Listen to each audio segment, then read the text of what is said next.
that we'll go back to each of the 47 counties to start an aggressive recruitment drive to prepare our party for the next election, where the Democratic Action Party will be fielding candidates in all positions, from MCA to MP to women rep to governor to senator to the president.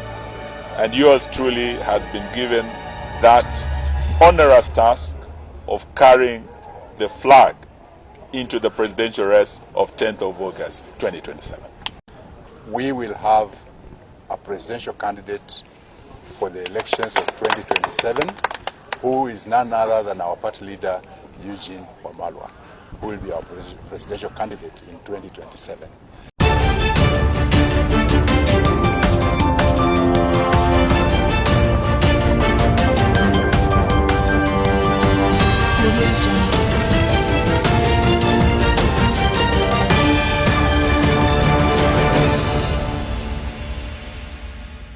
Yes,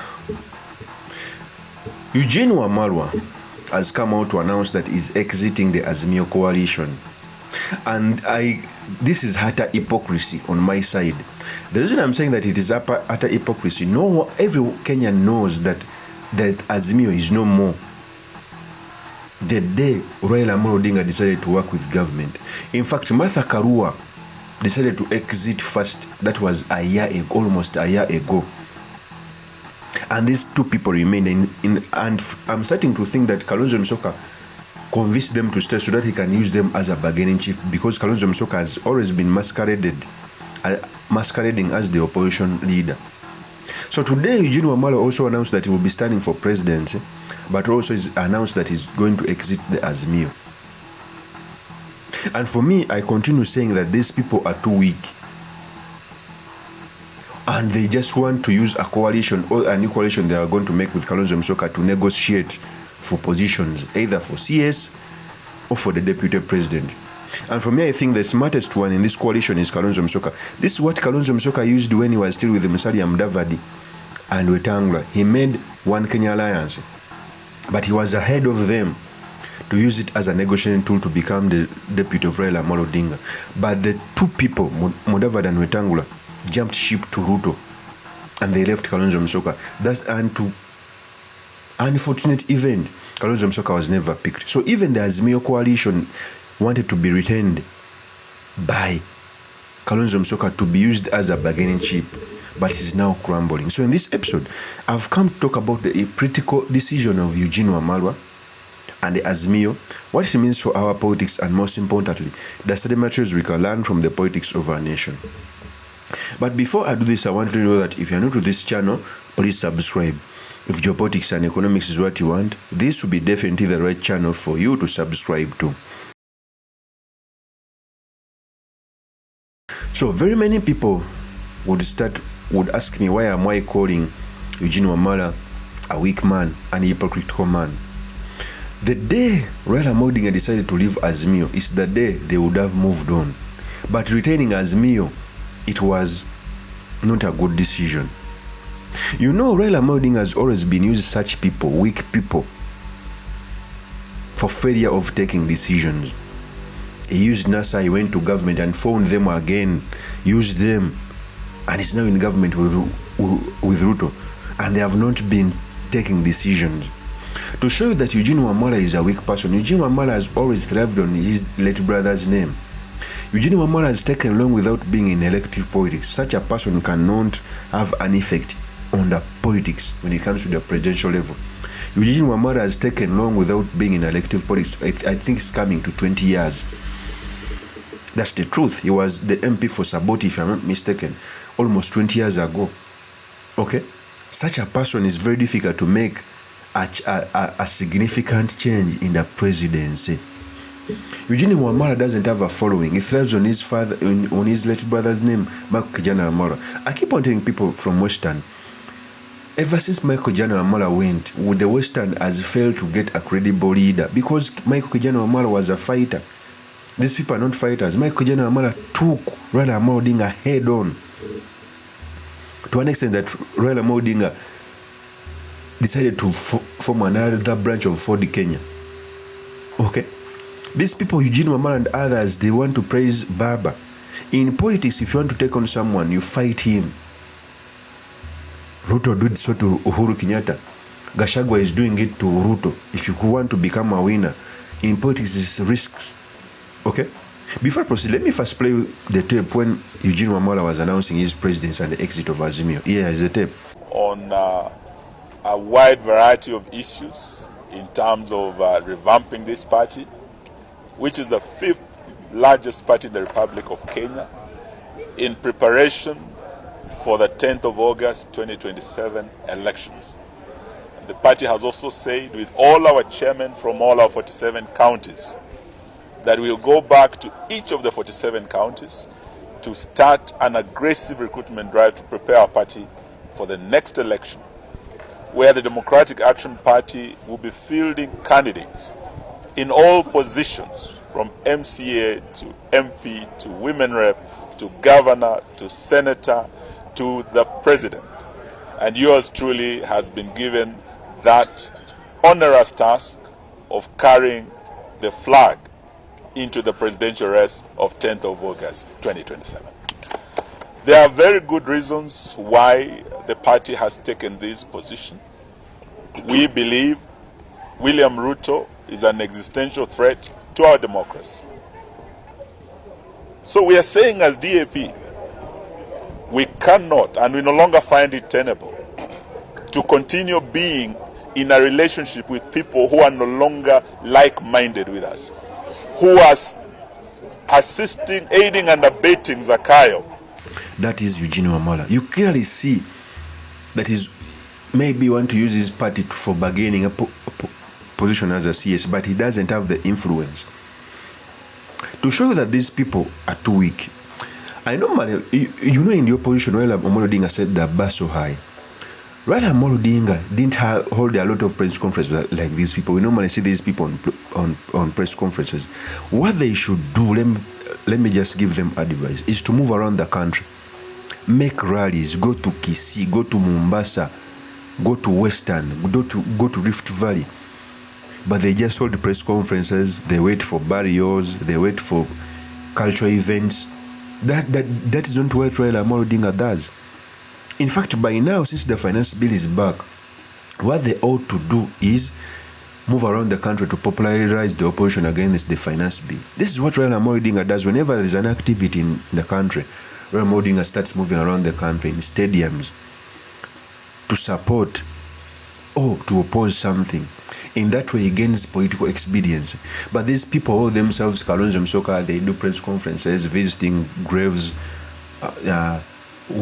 waiting for funerals. It's not a bad strategy, but it's not enough if you want to lead the country. So for me, I think the AZIMIO brothers who were left, Kalonzo Musyoka wanted to use them to bargain. Now, since Eugene Wamala is also announcing, I think they are planning to form a new political party, a new coalition. But if they are not wise, Kalonzo Musyoka used them to bargain. It's the reason as to why, by the way, Gachagua was a little bit wise. Because I also asked Gachagua, before he even invites them, Gachagua should first move alone to build himself as a leader who's going to sign in 2027 so that he can invite them. That's why they supported him to endear themselves to him so that they can have an argument of who is going to stand. This is what Kalonzo Musyoka was doing in 2022 when he was with Raila Amolo Odinga, saying that Raila Amolo Odinga should leave me to stand, blah, blah, blah, blah, as a bargaining chip. And Raila Amolo Odinga decided not to pick him. So even before Gachagua invites them, because I know all signs indicate that Gachagua is going to work with these people. But before he invites them, Gachagua should first move around the country so that he can popularize himself, then invite them on a sure bet that one of them is going to deputize him. But them making a coalition, a new coalition, they are very weak. Eugene Wamala doesn't have influence in Western. You cannot have an influence in your home area when you've taken long without being in elective politics.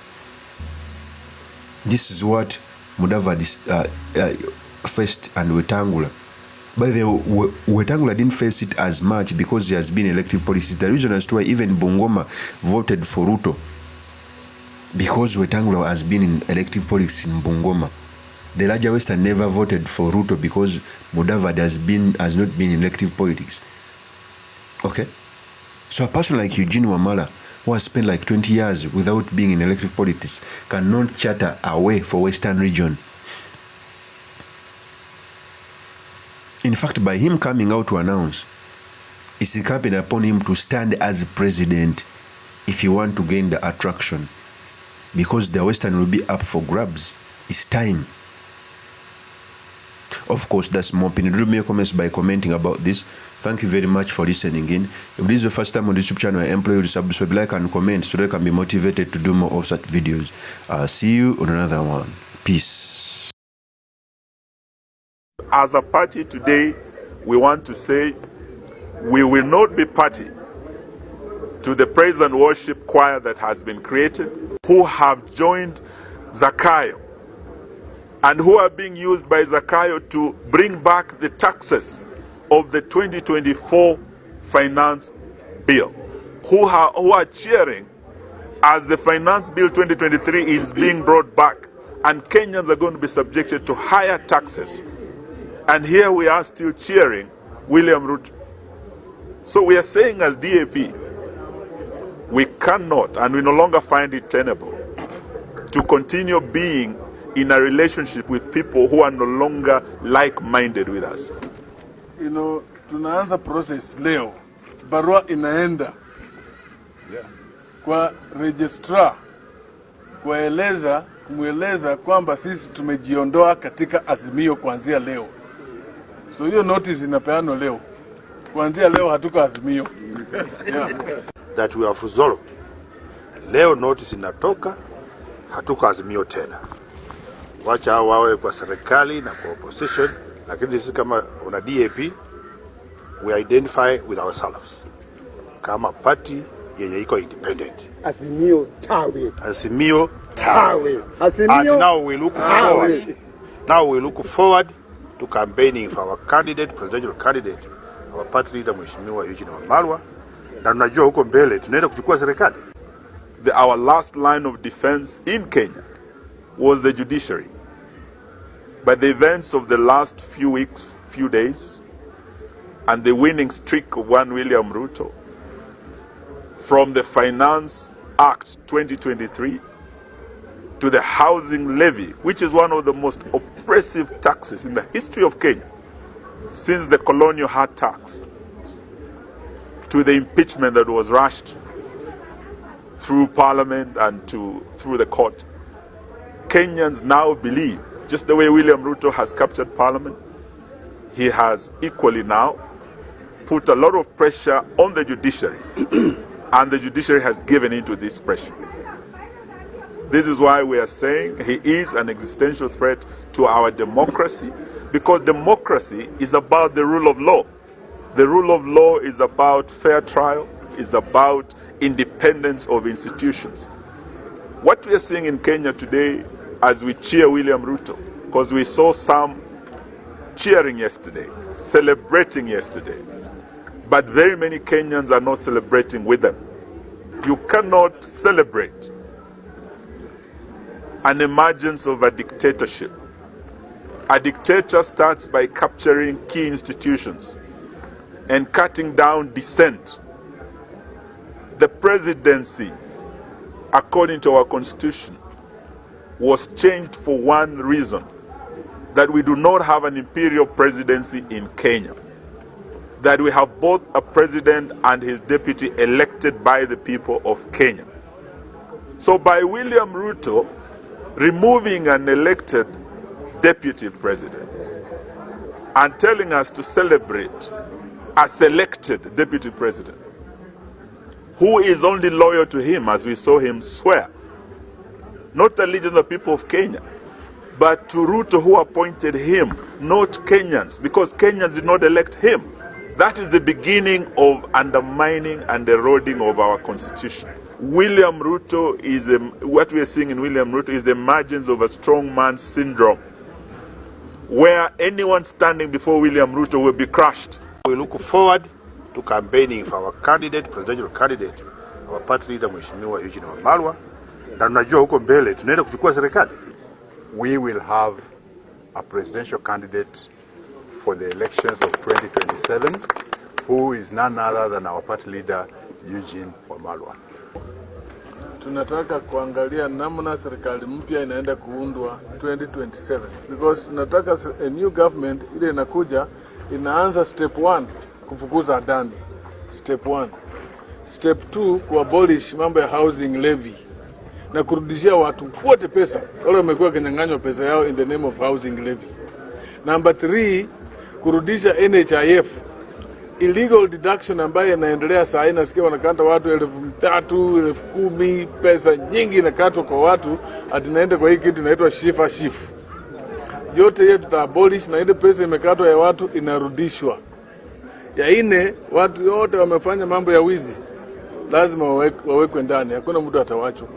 To start an aggressive recruitment drive to prepare our party for the next election, where the Democratic Action Party will be fielding candidates in all positions, from MCA to MP to women rep to governor to senator to the president. And yours truly has been given that onerous task of carrying the flag into the presidential race of 10th of August 2027. There are very good reasons why the party has taken this position. We believe William Ruto is an existential threat to our democracy. William Ruto has, over the last 2 years, steadily been undermining, and he has been eroding public confidence in our key democratic institutions. Today, if you ask any Kenyan whether they still have confidence in our parliament, they will tell you a big no. They will tell you tawe, like we say on this side of the country, because they believe the executive has captured parliament. And that is why parliament is able to do whatever William Ruto wants. Kenyans now believe, just the way William Ruto has captured parliament, he has equally now put a lot of pressure on the judiciary, and the judiciary has given into this pressure. This is why we are saying he is an existential threat to our democracy, because democracy is about the rule of law. The rule of law is about fair trial, is about independence of institutions. What we are seeing in Kenya today, as we cheer William Ruto, because we saw some cheering yesterday, celebrating yesterday, but very many Kenyans are not celebrating with them.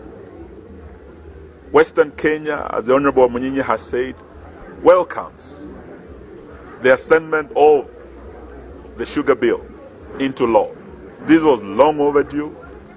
As a party, we have fought for it, and now it's time to walk the talk and to implement it.